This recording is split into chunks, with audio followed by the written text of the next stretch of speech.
Alrighty guys, so in this video here, we're finally getting to it. I've been waiting for this for a while now. These ISC coilovers for the Honda Fit.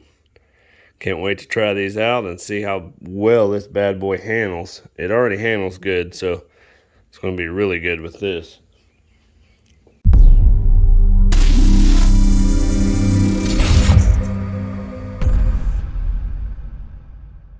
So yeah, like we said, we're gonna get rid of this big old wheel gap you see here. Fix that. And we should be good. I don't think these are gonna be too hard to put on. First time ever actually having coilovers on a car. I've had coilovers on truck before, but never on a car and never all the way around. So this is a first. So can't wait to check these out. Look at that coating, man. Definitely digging the color. It would have been really sweet if I would have had like a black and gold kind of theme. I could have did all the stuff in gold, but you're not really going to see it much in there anyway, so.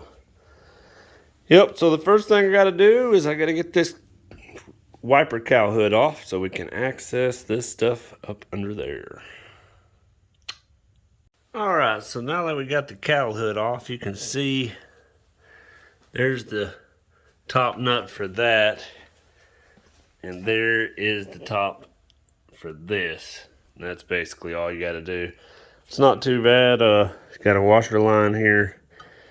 And you take these side pieces off. There's little clips that so basically you just pull it up, and there's two little of those pull tabs that sit right in these holes on each side. So, and you just take your washer nuts off, which is a 14. So now that we got that exposed, we can jack this bad boy up and get this wheel off. Alright, once you get your wheel and tire off, it's pretty simple on what all you got to take loose. These are 14s. Take these loose, and if you have trouble, you have to put an Allen in here to hold it, and then try to back those off with like a 14-inch wrench. But as you can see here, I kind of put me a little stand under here so that this doesn't move. These down here are like 20, size 20, 19, something like that. Let's see, I think they're 19s, so that's the size of those at the bottom. And then the little brake line here, I believe that's a 12. That's a 12. And that's basically it, other than the nut at the top. And this coil comes right out. Pretty simple. So, we'll get to taking this bad boy out.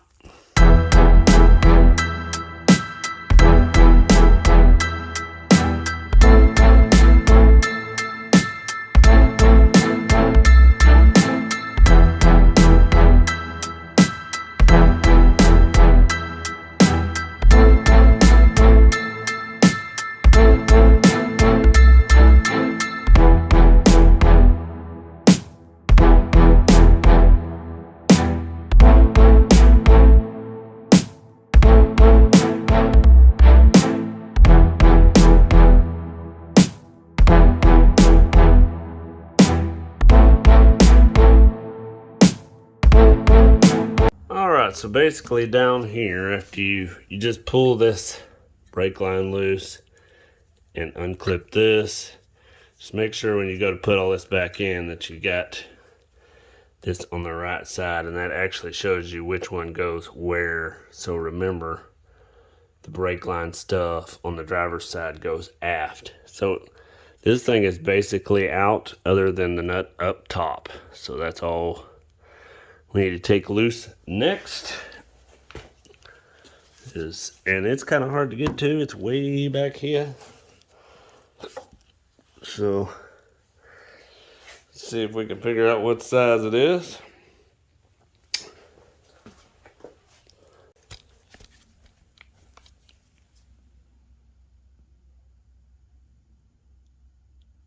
All right, so it's actually a 17.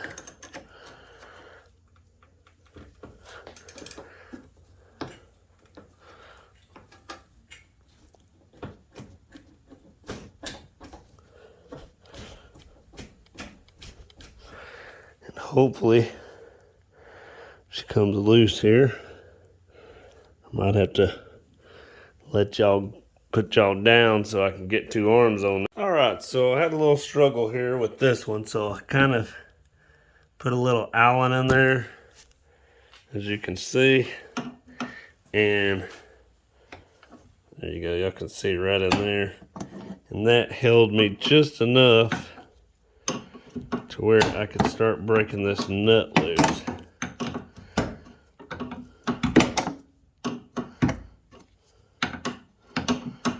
So now that I got it somewhat jammed up and broke here, I should be able to put this ratchet wrench on it.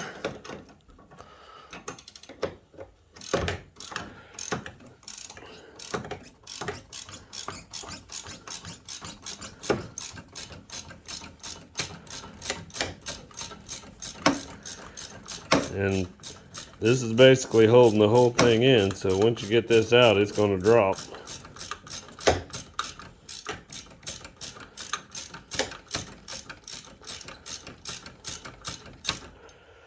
when you kind of get close, you can reach up in here and kind of hold it with your hand.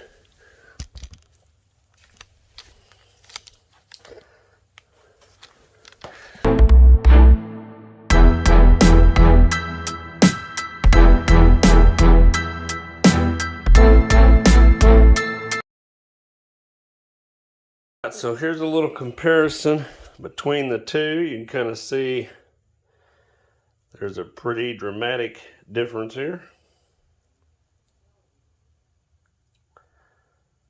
And also what I'm going to do is I'm going to screw this out where it's only like 3 inches difference between the two.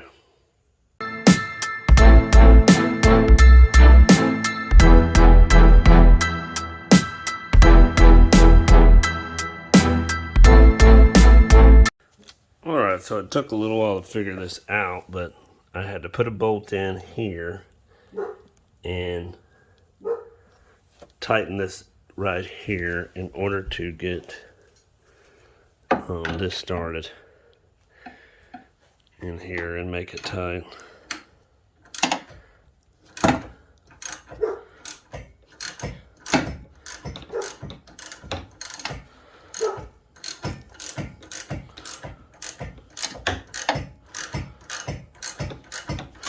Let's see how it's holding it here.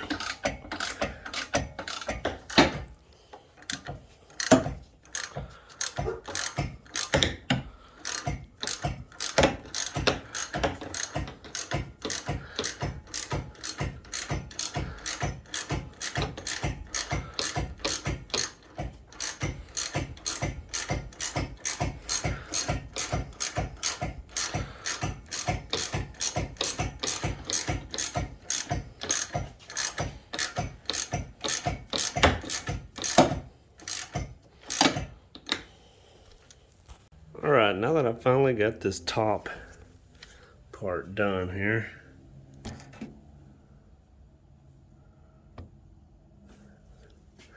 I went with spacer, all that, so let's take this out. Alright, so basically we're going to take our scale here, we're going to leave this one a little bit loose and turn it until we've reached 0.02 of an inch gap, and we'll know that that will be our preload point 197 is the actual number, but that's where we're gonna head. So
all right, so you can see we kind of got it all back together here.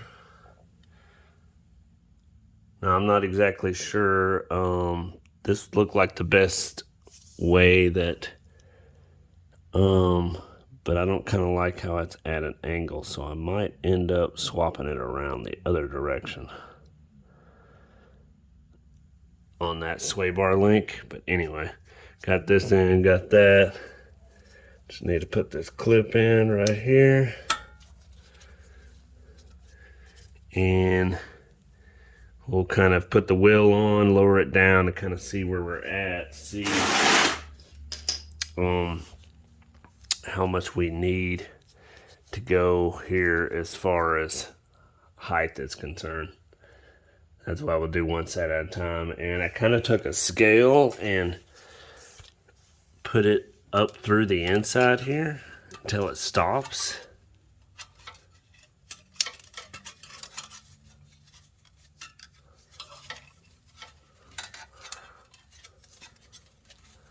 If I could do this with one hand here. So yeah, right there, hold your thumb on it, and we're at about 4.5 with that threaded part up inside. So if you wanted to match it the other side, that would be pretty much how you could do it versus trying to measure in here, my opinion. But we'll see. Put the wheel on it here, drop her down, see what happens. Alright, so it took a lot of tweaking and adjustments and all that.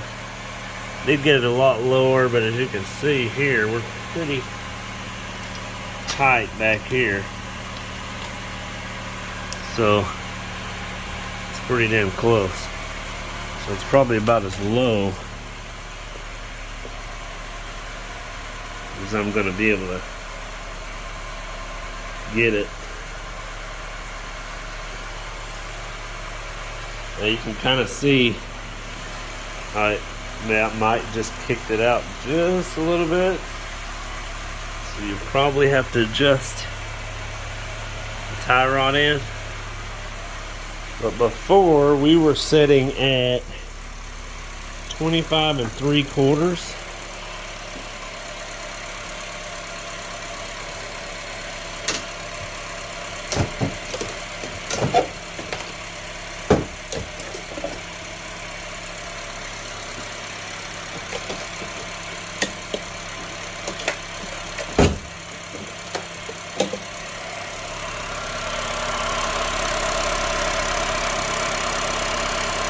For sure is loud.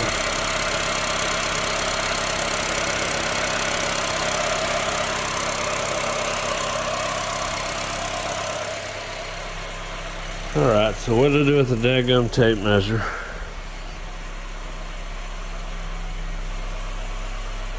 So let me kill this thing.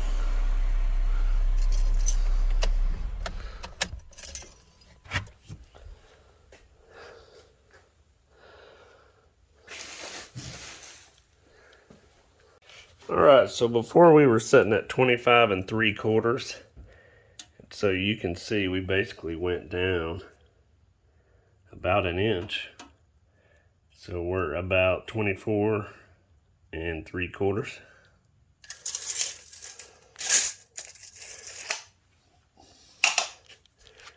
Alright guys, so this is day 2 of this coilover adventure. Man, it was not fun. I took this front coilover out probably 4 times till I figured out exactly how it all went together correctly. The problem was there was no directions, and you had to take, let me just flip y'all around. You had to take a piece off the old strut to put up here, and then also, you know, this strut came with another spacer and all that stuff. So in order to get it all together the right way to stop it from coming through the top, you had to get it all together correctly. Or, you know, this strut piece, it set up so high that it was actually hitting where the wiper arms go back and forth. So that's what took so long.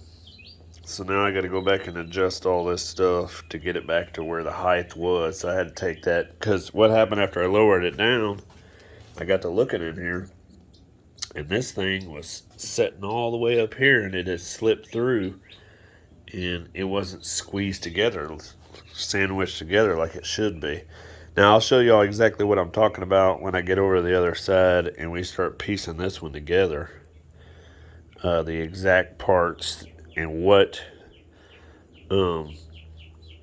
order they need to be in order for these struts to work.